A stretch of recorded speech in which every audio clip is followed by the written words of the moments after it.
Решила сегодня сделать уборку на алтаре. Началось с этого. И тут что-то у меня нашло такое прям вдохновение, формата любовь.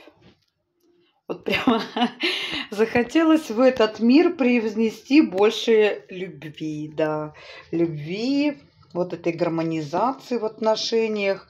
Ну, кому что нужно будет, потому что все темы абсолютно разные, запросы тоже будут разные, но суть такова, что именно больше тематика любовь, секс, гармония, привязанность.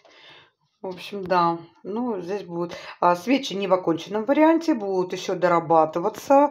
Прожигаться будут только стихийно, потому что в них находятся такие компоненты, элементы, что в домашних условиях, то есть на алтаре ты их не сделаешь. Когда готовлю, обязательно выложу к обзору. С вами Цирцея.